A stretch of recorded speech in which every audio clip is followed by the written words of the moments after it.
Bom dia, eu sou a psicóloga Esther Miyamoto e hoje eu vou falar um pouquinho com vocês sobre Setembro Amarelo, o mês da prevenção contra o suicídio, criado em 2015 pelo Conselho Regional de Medicina, pela CVV e pela Associação de Psiquiatria Brasileira.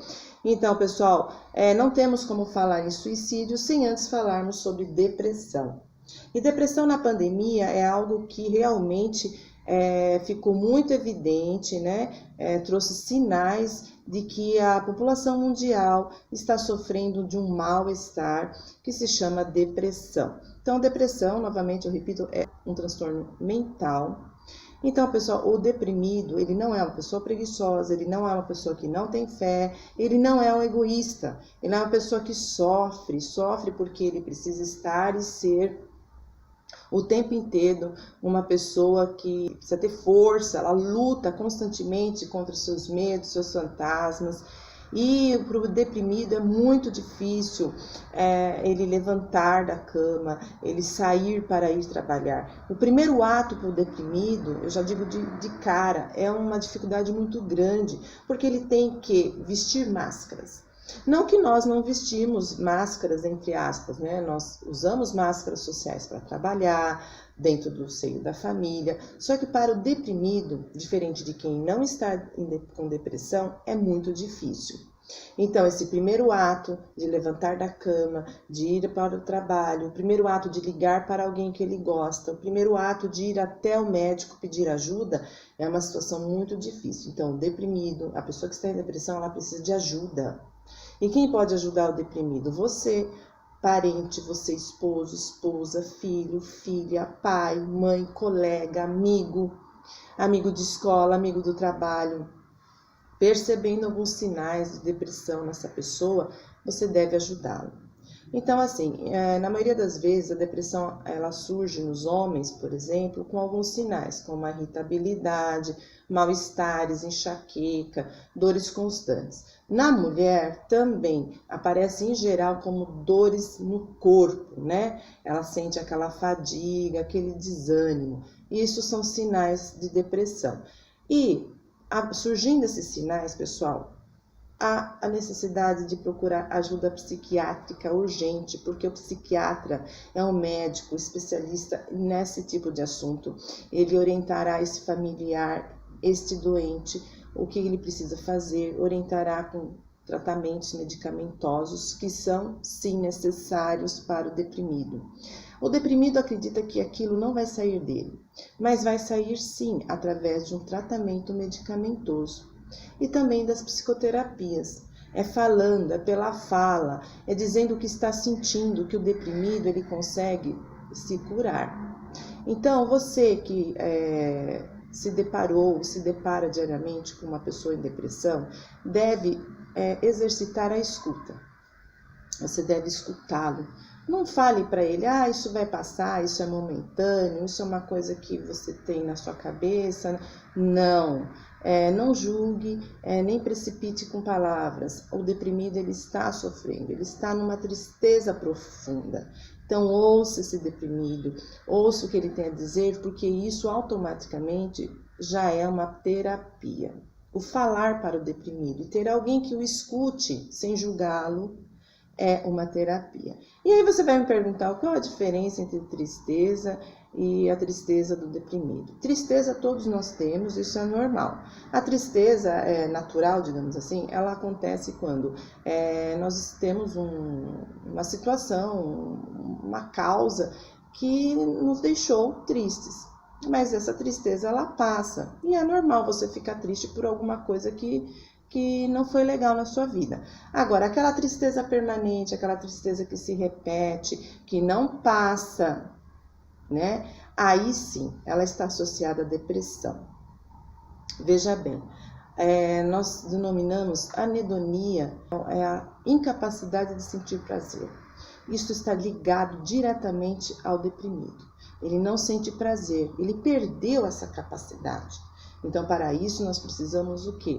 Entrar com medicamentos e com psicoterapias, para que ele possa reagir, sair desse estado de letargia, dessa situação em que o deixa paralisado, imobilizado, tá ok?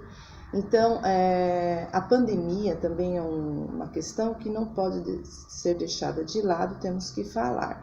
Ela trouxe, a pandemia, uma introspecção, o isolamento na prática, porque precisamos ficar em casa para que não prospere ainda mais esse vírus. Então, a pandemia ela trouxe um momento especial em favorecimento ao deprimido. Porque o deprimido vive um momento dele, um tempo mais passivo, um tempo mais lento. E com a pandemia, esse tempo ele surge como se o deprimido entrasse em sintonia com a sociedade, com as outras pessoas que não têm depressão. Por quê? Porque a pandemia fez com que nós tivéssemos que ficar em casa. Isso também trouxe uma cura. A pandemia vem como uma questão curativa para a sociedade do mundo inteiro, porque nós tivemos que entrar em contato com os nossos problemas. E os nossos problemas muitas vezes estão dentro dos nossos lares.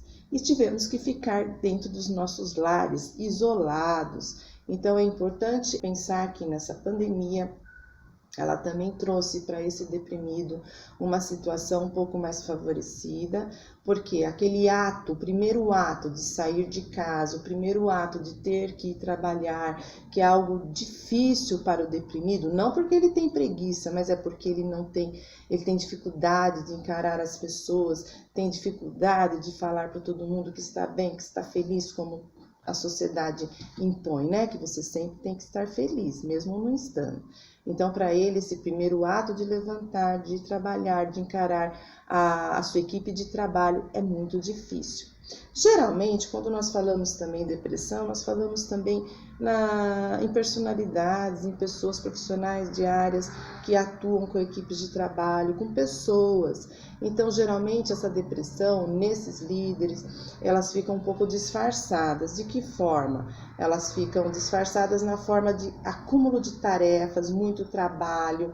A pessoa que vive trabalhando 12, 14 horas, isso tudo, na verdade, é um disfarce para que ela finja que não tenha depressão ou para que ela não olhe para si, para que ela não olhe e diga, nossa, eu não estou bem, eu preciso de ajuda e eu estou tentando disfarçar através do trabalho. Então é isso aí, pessoal. Depressão não é brincadeira, é uma doença muito séria ligada ao suicídio, tanto é que parentes, amigos que conheçam pessoas que estão desenvolvendo ou que já se instalou a depressão, devem insistir. Então, o que fazer quando a gente conhece alguém que tem depressão? Você deve insistir. Quando ela disser para você, olha, eu não quero que você venha na minha casa, eu não quero que você me ligue, eu estou a fim de ficar sozinho, eu não quero ver ninguém.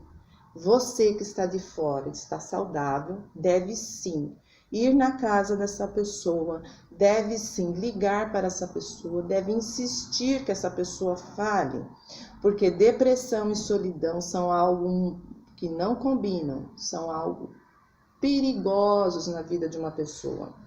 Isso pode gerar pensamentos, né? Porque o deprimido, ele pensa coisas do tipo, eu não sirvo para nada, eu não sou importante. Ele começa a pensar ou acionar sites sobre morte, sobre suicídio, e ele começa a pensar até na cena do seu funeral. E isso são indícios muito perigosos de que a pessoa está tentando tirar a própria vida. Então, se você conhece alguém nesse estado, você não deve deixá-lo sozinho. Você deve procurá-lo, se apropriar desse assunto, tomar conta dessa pessoa sim, e se necessário, pegá-la pela mão, literalmente, e levá-la a um psiquiatra, ok? Uma coisa muito importante também, evitar armas dentro de casa. Sabe que tem um deprimido dentro de casa, evitar as armas, porque isso aciona gatilhos muito perigosos. Por último, tem pessoas que perguntam, é genético, é hereditário? Há sim indícios, né, estudos, pesquisas que mostram que a depressão ela pode ser genética, pode ser hereditária. Há vários fatores que envolvem a depressão, né? Fatores ambientais, fatores sociais, fatores econômicos, a própria história de vida da pessoa, muitas frustrações, uma em cima da outra, acabam permitindo que a tristeza permanente, né, aquela tristeza profunda que se instala e se torna uma depressão, fique na pessoa. Então, é importante que a gente faça um estudo em geral de todos os fatores que acompanham essa pessoa que não está bem. Então, fica aqui a minha orientação de hoje. A ajuda médica, psiquiátrica, ela é importantíssima, tá? Imprescindível. Procure, não tema, não tenha medo. Os profissionais da saúde estão aí, os médicos, psicólogos, eles estão aí para ajudá-los a tirá-los dessa situação que é terrível, ok? Então, essa é a minha orientação de hoje. Me acompanhe no Instagram, no @Esther Miyamoto, ou no YouTube, a Esther Miyamoto, e deixe seus comentários, façam perguntas, ok? Um ótimo dia a todos. Um abraço.